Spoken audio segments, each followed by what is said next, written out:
In the spring of 1971, I met a girl. The first time I saw her, we were, appropriately enough, in a class on political and civil rights. She had thick blonde hair, big glasses, wore no makeup. And she exuded this sense of strength and self-possession that I found magnetic. After the class, I followed her out, intending to introduce myself. I got close enough to touch her back, but I couldn't do it. Somehow I knew this would not be just another tap on the shoulder, that I might be starting something I couldn't stop. I saw her several more times in the next few days, but I still didn't speak to her.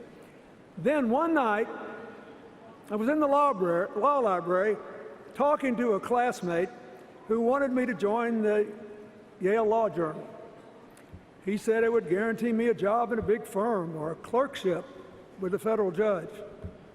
I really wasn't interested. I just wanted to go home to Arkansas. Then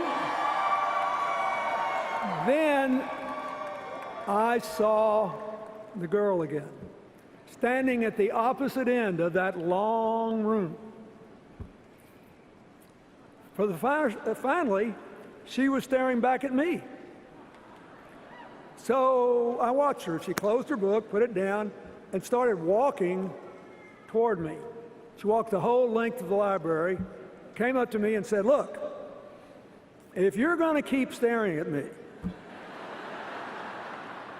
and now I'm staring back, "we at least ought to know each other's name. I'm Hillary Rodham. Who are you?"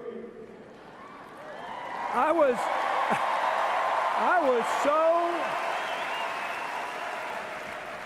was so impressed and surprised that, whether you believe it or not, momentarily I was speechless. Finally, I sort of blurted out my name, and we exchanged a few words, and then she went away. Well, I didn't join the law review, but I did leave that library with a whole new goal in mind. A couple days later, I saw her again. I remember she was wearing a long, white, flowery skirt. And I went up to her, and she said she was going to register for classes for the next term. I said I'd go too. And we stood in line and talked. You had to do that to register back then. And I thought I was doing pretty well, till we got to the front of the line, and the registrar looked up and said, "Bill, what are you doing here? You registered this morning." I turned red, and she laughed, that big laugh of hers. And I thought, well, heck, since my cover's been blown, I just went ahead and asked her to take a walk down to the art museum. We've been walking and talking and laughing together ever since. And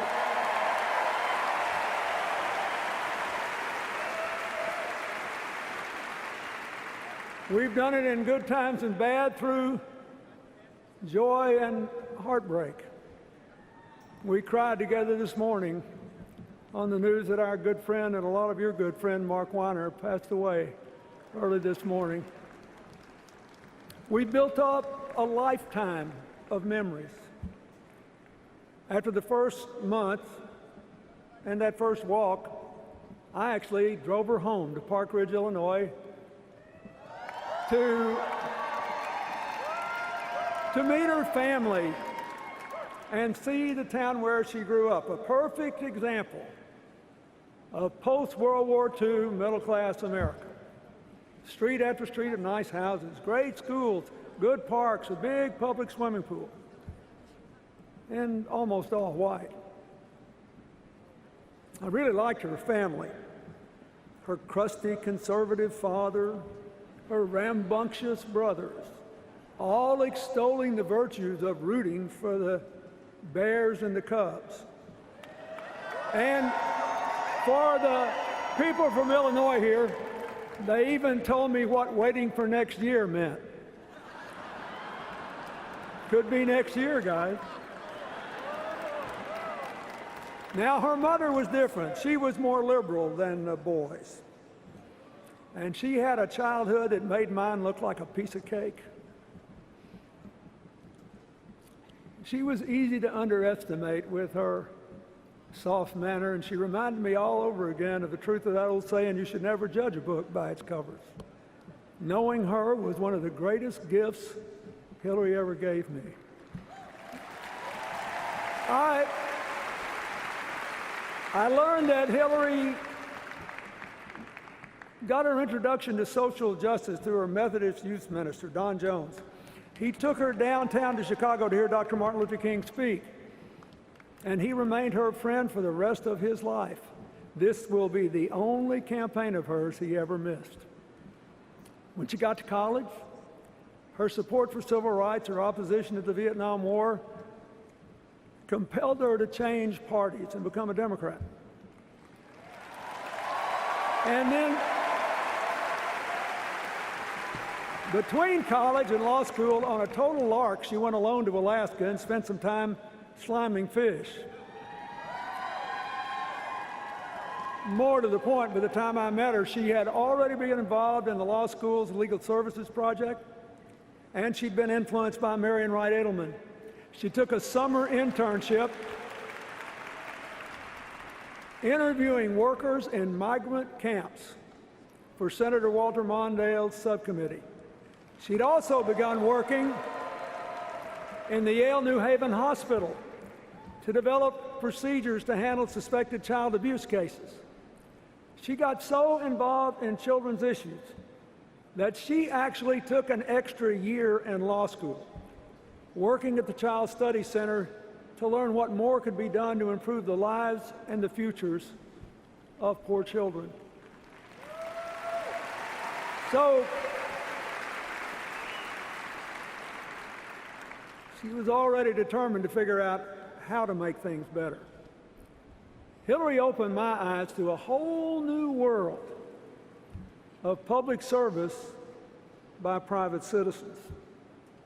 In the summer of 1972, she went to Dothan, Alabama, to visit one of those segregated academies that then enrolled over 500,000 white kids in the South. The only way the economics worked is that they claimed federal tax exemptions to which they were not legally entitled. She got sent to prove they weren't. So she sauntered into one of these academies all by herself, pretending to be a housewife that had just moved to town and needed to find a school for her son.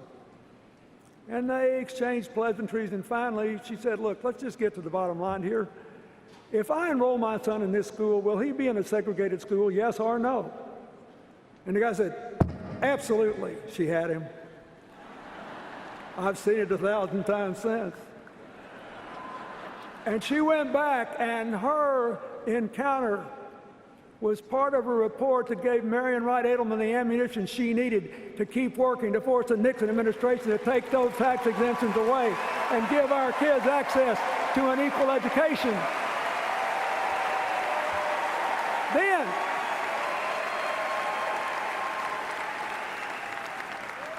Then she went down to South Texas, where she met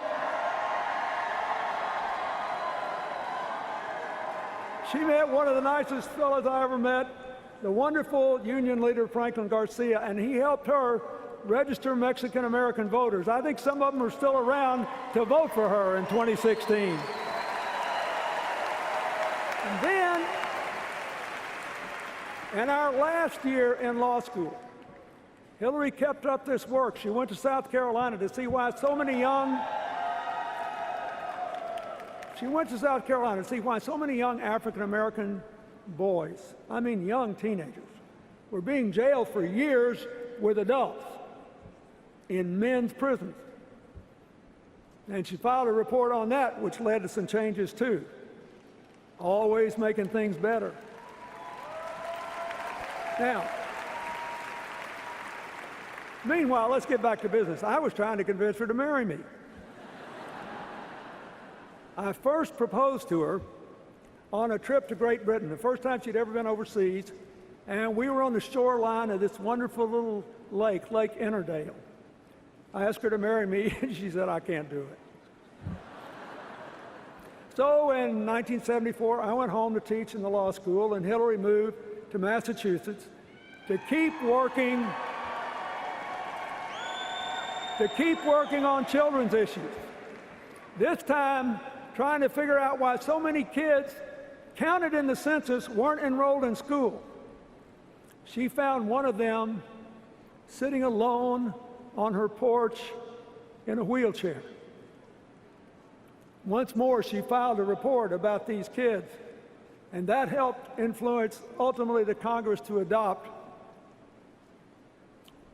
the proposition that children with disabilities, physical or otherwise, should have equal access to public education.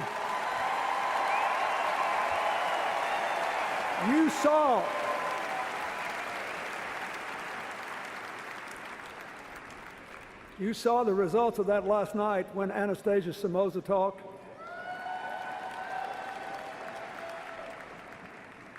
She never made fun of people with disabilities. She tried to empower them based on their abilities.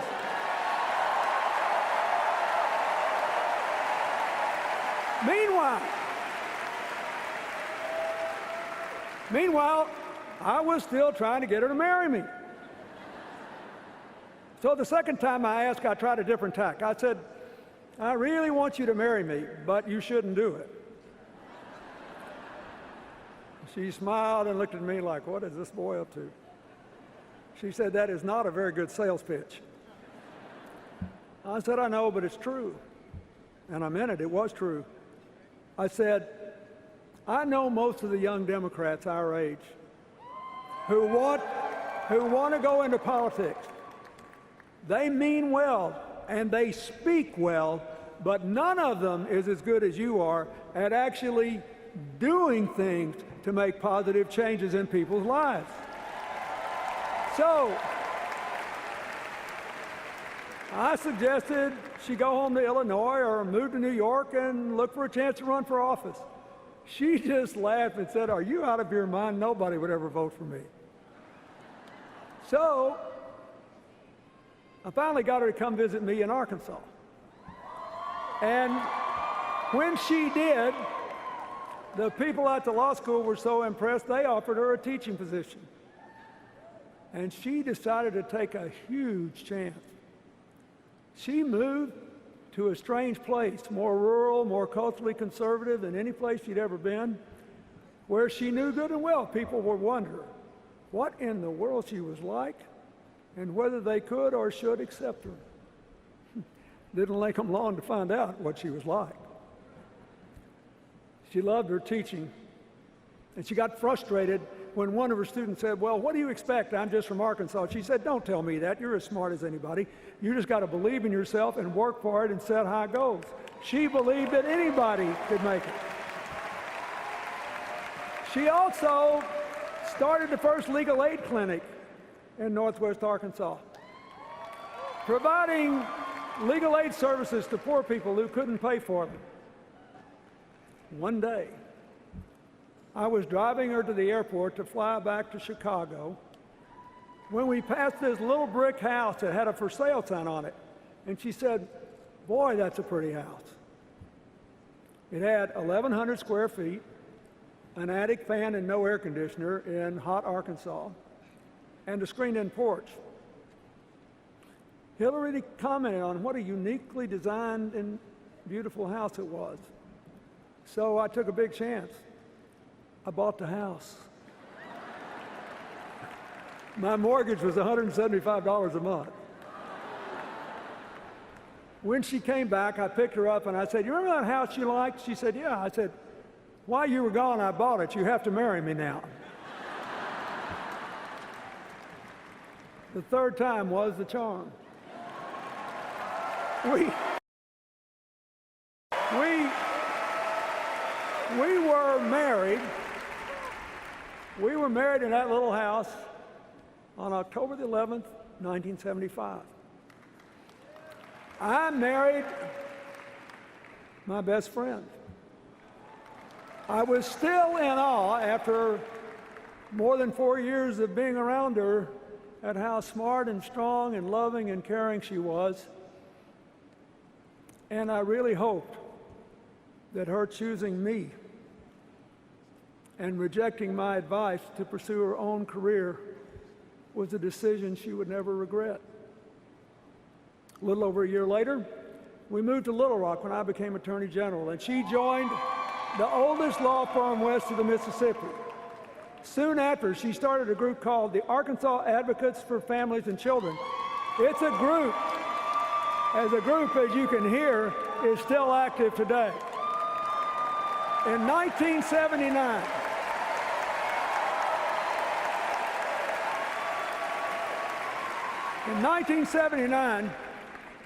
just after I became governor, I asked Hillary to chair a rural health committee to help expand health care to isolated farm and mountain areas. They recommended to do that partly by deploying trained nurse practitioners in places with no doctors to provide primary care they were trained to provide. It was a big deal then, highly controversial and very important. And I got the feeling that what she did for the rest of her life, she was doing there. She just went out and figured out what needed to be done and what made the most sense and what would help the most people. And then if it was controversial, she just tried to persuade people it was the right thing to do. It wasn't the only big thing that happened that spring. My first year as governor, we found out we were going to be parents. And time passed. On February 27th, 1980, 15 minutes after I got home from the National Governors Conference in Washington, Hillary's water broke, and off we went to the hospital. Chelsea was born just before midnight. And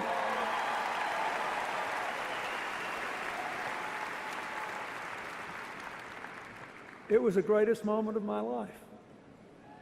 The miracle of a new beginning. The hope filled for me because my own father died before I was born. And the absolute conviction that my daughter had the best mother in the whole world. For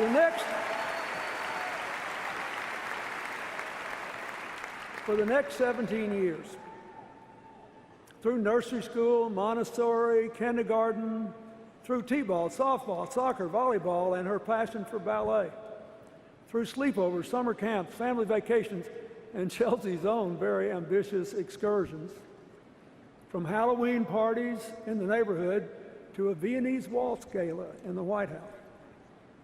Hillary, first and foremost, was a mother. She became, as she often said, our family's designated warrior, born with an extra responsibility gene. The truth is, we rarely disagreed on parenting, although she did believe that I had gone a little over the top when I took a couple of days off with Chelsea to watch all 6 Police Academy movies back to back. When Chelsea was 9 months old, I was defeated for re-election in the Reagan landslide.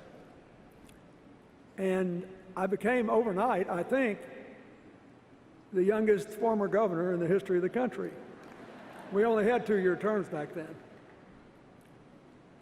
Hillary was great. Immediately she said, okay, what are we going to do? Here's what we're going to do. We're going to get a house, you're going to get a job, we're going to enjoy being Chelsea's parents. And if you really want to run again, you got to go out and talk to people, figure out why you lost, tell people you got the message, and show them you still got good ideas. I followed her advice. Within 2 days, we had a house.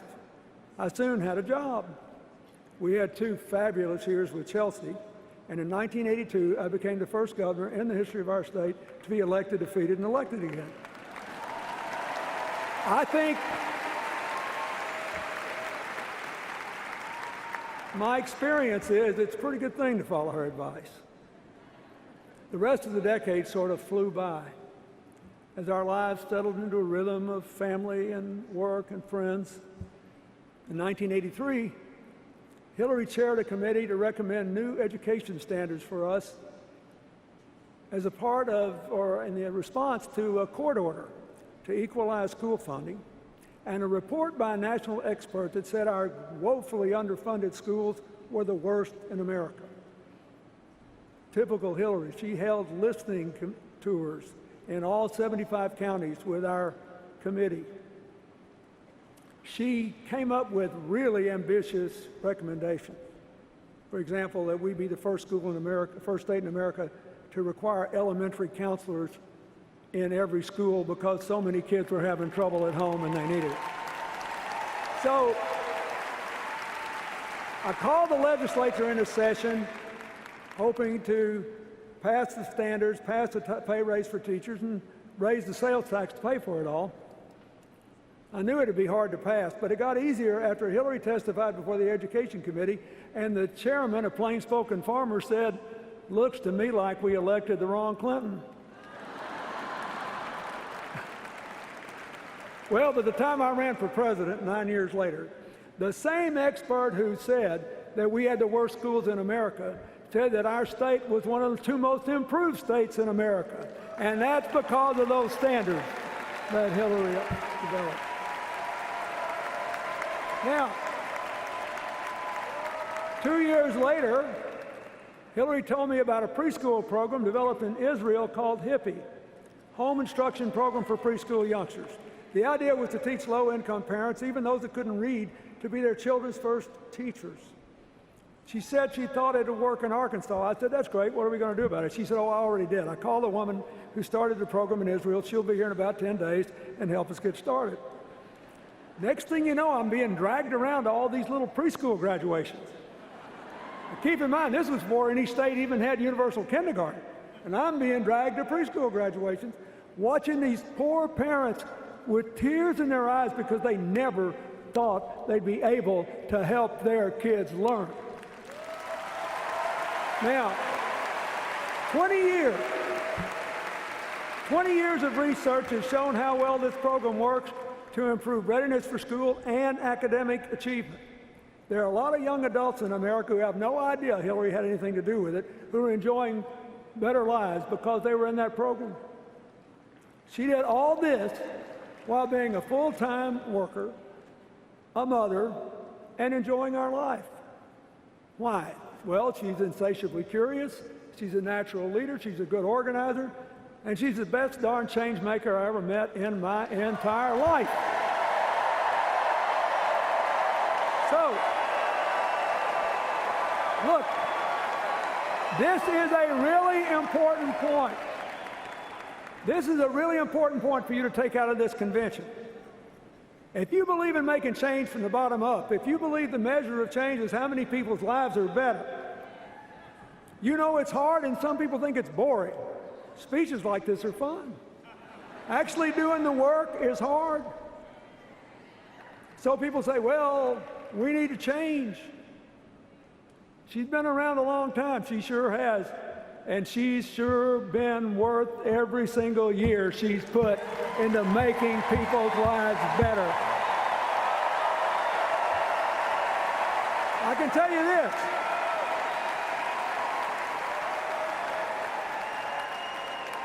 If you were sitting where I'm sitting, and you heard what I have heard at every dinner conversation, every lunch conversation, on every long walk, you would say, this woman has never been satisfied with the status quo in anything. She always wants to move the ball forward. That is just who she is. When I became president, with a commitment to reform health care, Hillary was a natural to head the health care task force. You all know we failed because we couldn't break a Senate filibuster. Hillary immediately went to work on solving the problems the bill sought to address one by one. The most important goal was to get more children with health insurance. In 1997, Congress passed the Children's Health Insurance Program, still an important part of President Obama's Affordable Care Act. It insures more than 8 million kids.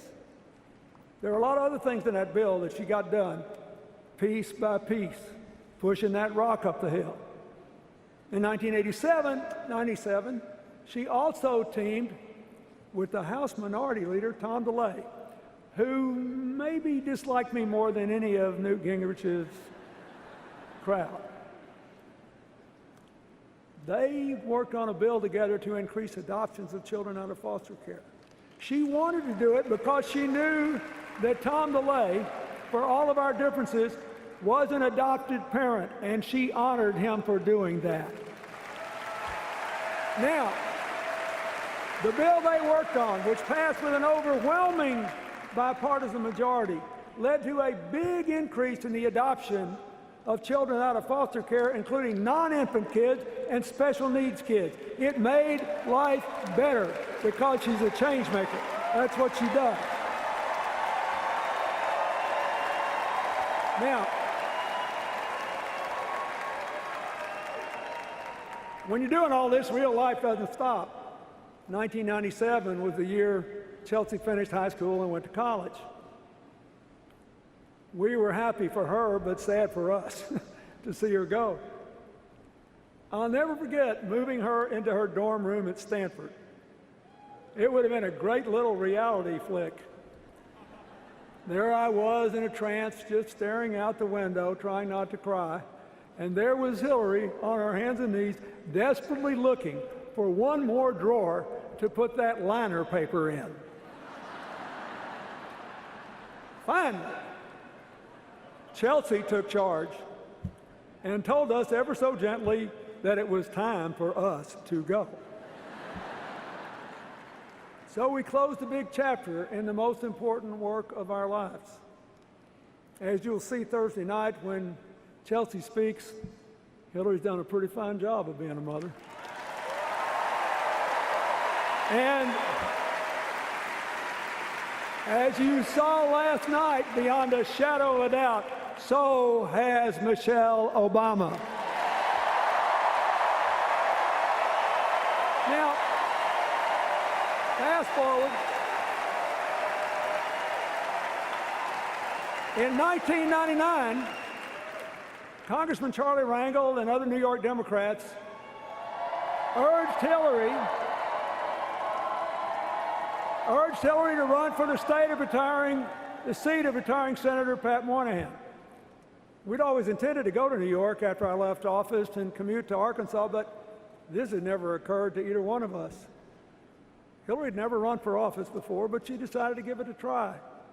She began her campaign the way she always does new things, by listening and learning. And after a tough battle, New York elected her to the seat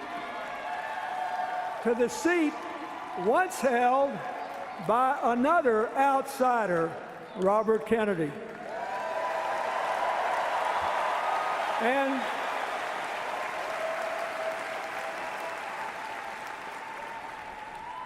she didn't let him down. Her early years were dominated by 9/11. By working to fund the recovery, then monitoring the health of and providing compensation to victims and first and second responders. She and Senator Schumer were tireless, and so were our House members. In 2003, partly spurred on by what we were going through, she became the first senator in the history of New York ever to serve on the Armed Services Committee. So she tried to make sure people on the battlefield had proper equipment. She tried to expand, and did expand, health care coverage to reservists and members of the National Guard. She got longer family leave working with Senator Dodd for people caring for wounded service members. And she worked for more extensive care for people with traumatic brain injury. She also served on a special Pentagon commission to propose changes necessary to meet our new security challenges. Newt Gingrich is on that commission. He told me what a good job she'd done. I say that because nobody who has seriously dealt with the men and women in today's military believes they are a disaster. They are a national treasure of all races, all religions, all walks of life. Now,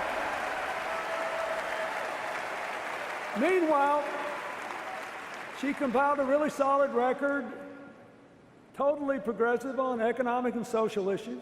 She voted for and against some proposed trade deals. She became the de facto economic development officer for the area of New York outside the ambit of New York City. She worked for farmers, for winemakers, for small businesses and manufacturers, for upstate cities and rural areas who needed more ideas and more new investment to create good jobs, something we have to do again in small town and rural America, in neighborhoods that have been left behind in our cities, in Indian country, and yes, in coal country. When she lost a hard-fought contest to President Obama in 2008, she worked for his election hard, but she hesitated to say yes when he asked her to join his cabinet because she so loved being a senator from New York. So, like me in a different context, he had to keep asking. But as we all saw and heard from Madeleine Albright, it was worth the effort and worth the wait. As Secretary of State, she worked hard to get strong sanctions against Iran's nuclear program, and in what the Wall Street Journal, no less, called a half-court shot at the buzzer, she got Russia and China to support them. Her team negotiated the New START treaty with Russia to reduce nuclear weapons and reestablish inspections, and she got enough Republican support to get 2/3 of the Senate the vote necessary to ratify the treaty. She flew all night long from Cambodia to the Middle East to get a ceasefire that would avoid a full-out shooting war between between Hamas and Israel in Gaza, to protect the peace of the region. She backed President Obama's decision to go after Osama bin Laden. She launched a team. This is really important today. She launched a team to fight back against terrorists online and built a new global counterterrorism effort. We've got to win this battle in the mind field. She put climate change at the center of our foreign policy. She negotiated the first agreement ever, where China and India officially committed to reduce their emissions. And as she had been doing since she went to Beijing in 1995 and said women's rights are human rights and human rights are women's rights, she worked to empower women and girls around the world and to make the same exact declaration on behalf of the LGBT community in America and around the world.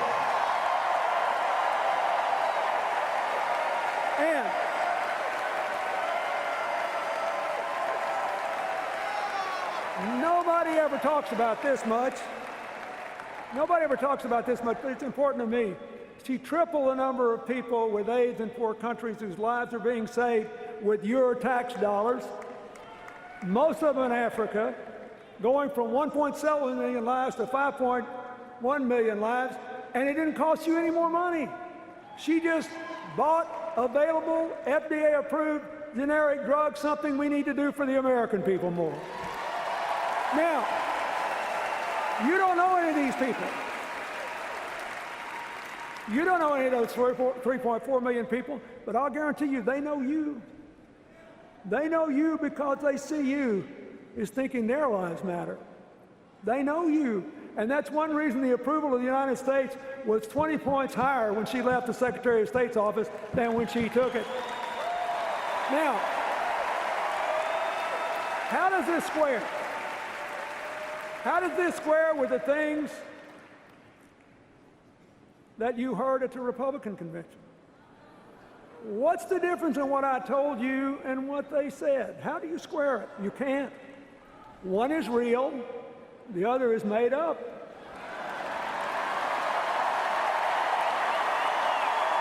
And you just have to decide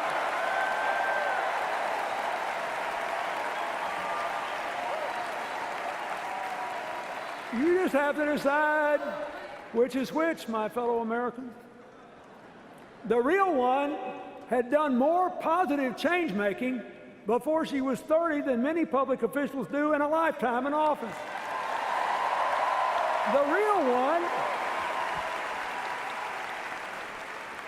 real one, if you saw her friend Betsy Eveling vote for Illinois today, has friends from childhood through Arkansas, where she has not lived in more than 20 years, who have gone all across America at their own expense to fight for the person they know. The real one has earned the loyalty, the respect, and the fervent support of people who have worked with her in every stage of her life, including leaders around the world who know her to be able, straightforward, and completely trustworthy. The real one calls you when you're sick, when your kid's in trouble, or when there's a death in the family. The real one repeatedly drew praise from prominent Republicans when she was a senator and Secretary of State. So what's up with this? Well, if you win elections on the theory that government is always bad and will mess up a two-car parade, a real change maker represents a real threat. So, your only option is to create a cartoon alternative. Then run against the cartoon. Cartoons are two-dimensional. They're easy to absorb. Life in the real world is complicated, and real change is hard. And a lot of people even think it's boring.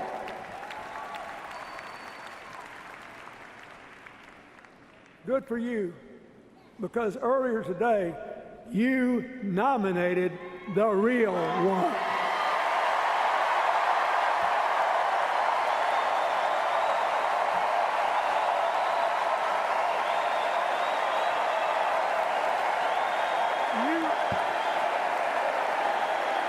Listen.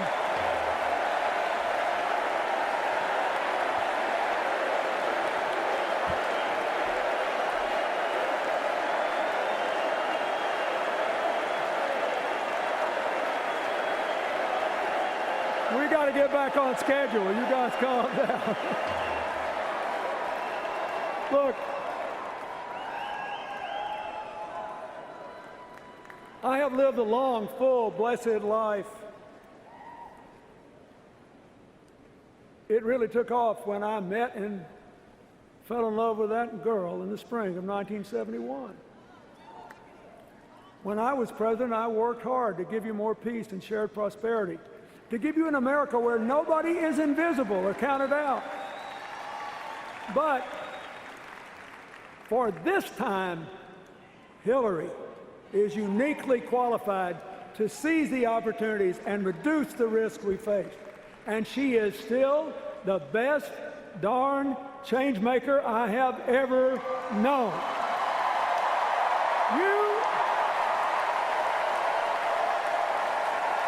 You could drop her. You could drop her into any trouble spot. Pick one.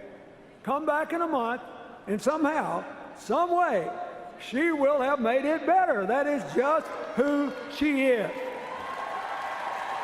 There are clear, achievable, affordable responses to our challenges. But we won't get to them if America makes the wrong choice in this election. That's why you should elect her. And you should elect her because she'll never quit when the going gets tough. She'll never quit on you. She sent me in this primary to West Virginia, where she knew we were going to lose, to look those coal miners in the eye and say, I'm down here because Hillary sent me to tell you that if you really think you can get the economy back you had 50 years ago, have at it, go wherever you want to. But if she wins, she is coming back for you to take you along on the ride to America's future. And so I say to you,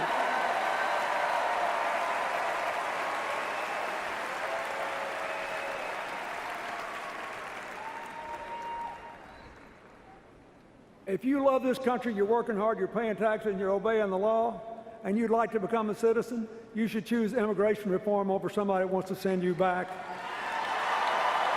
If you're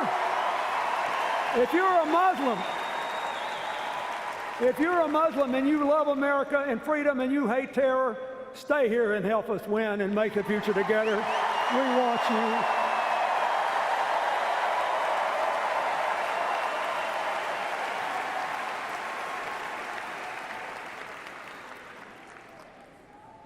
If you're a young African American disillusioned and afraid, we saw in Dallas how great our police officers can be. Help us build a future where nobody's afraid to walk outside, including the people that wear blue, to protect our future.